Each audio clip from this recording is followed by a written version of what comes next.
In this daily drop, I'm back in the rabbit hole with some more information about the Cam Link 4K, so let's go.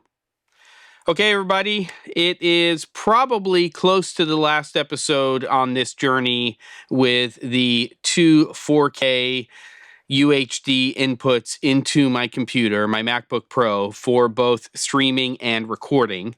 And I'm doing it again today. But one of the things that was really bugging me was, as I had mentioned in yesterday's episode, my original Cam Link 4K, this one right here, the one with the worn out lettering right here, was acting a little bit strangely. It was not being, it wasn't behaving itself. So I would unplug it, plug it back in, I'd get a black screen, I'd get a green screen sometimes, and then I would reboot my system, unplug, plug things back in, and it would show up again. That's no bueno. So I called Elgato's tech support today and got somebody on the phone who was extremely helpful. And they gave me some real insight into what's going on. The long and the short of it is, and I'm again just using this as a prop, let's pretend this is one of these, the Cam Link 4Ks. And this is a new one. And I'm using both of them right now, which is why you don't see the actual one, but they're virtually exactly the same. Honestly, there's no difference visually. It's not like the Cam Link 4K says 4K on the outside. Okay. So this one right here, we're going to say is the new 4K. This one is the original one I bought when it dropped.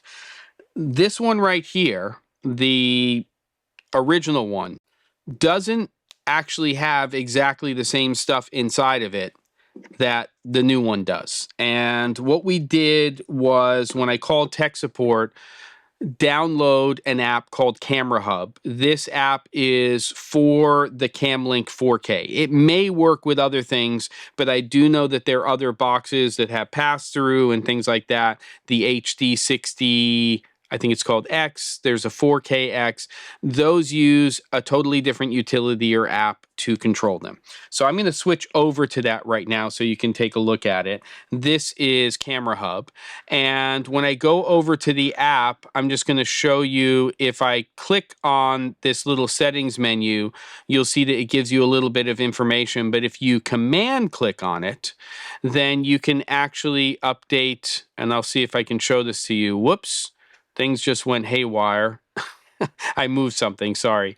There you go. So you can see here that you can update the firmware, and there's some other options. And depending on which Cam Link you're using, those options in that drop-down will actually be different. So you would have seen that there was a scaler option inside of there, and that doesn't actually show up even with a firmware update on my original Cam Link 4K. So there's different stuff inside of this.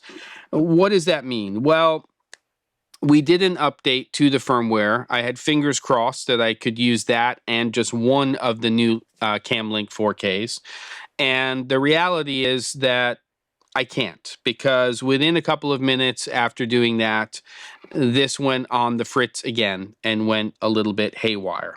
So it really boils down to the fact that if you're going to be using this as a solution, my recommendation would be make sure you're getting new ones. So don't go to eBay and try to find an older one.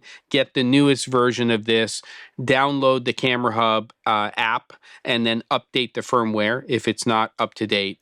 And so far, with the new two ones that I have right now, that are the updated Cam Link 4Ks, I can hot swap them, unplug, plug them in. They show up in QuickTime Player. They show up in Ecamm Live.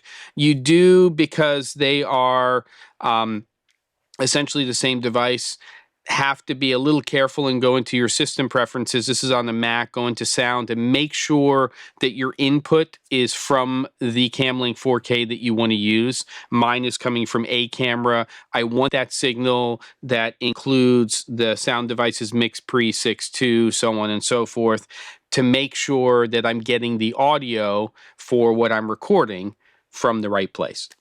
That's probably the biggest gotcha. And that's just a routing thing, which is why I'm hoping that this other device that I get later this week also works. I could get an HD60 from Elgato and hook that up as my second device, and it would show up as a different device to make it a little bit easier.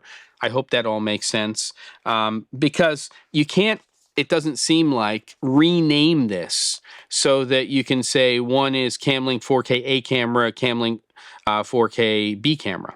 So it makes it a little bit tricky, but I think I've got it working now. One other thing that was really interesting that we went over was that the reason that this Belkin hub didn't work, which means that the Anchor one that I'm getting probably won't work as well, is because each one of these cam links that I have has to be on their own individual bus.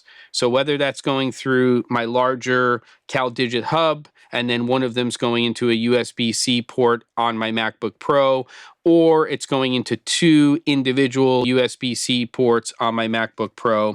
Those are really Thunderbolt ports, but you know what I mean. They have to be on separate buses. And then you go into your system settings and you can actually look at your buses and make sure that they're showing up as separate. That's the way I have them hooked up right now, and they seem to be working reliably for this application. That's the update. Later this week, probably if it arrives on Thursday on time, I'll talk a little bit about this other device. The only problem with that is I could find one on Amazon. I can't find any others. So if it works for me, I'm going to have to see. I have an email out to the company if they're going to be and will continue to make that and make it available. If they're not, I might wind up keeping it if it works, just because it'll be easier to identify which camera is attached to which device. I hope that all makes sense. I'll be back tomorrow with different content. Don't forget to. And I'll see you on the next episode of The Daily Drop.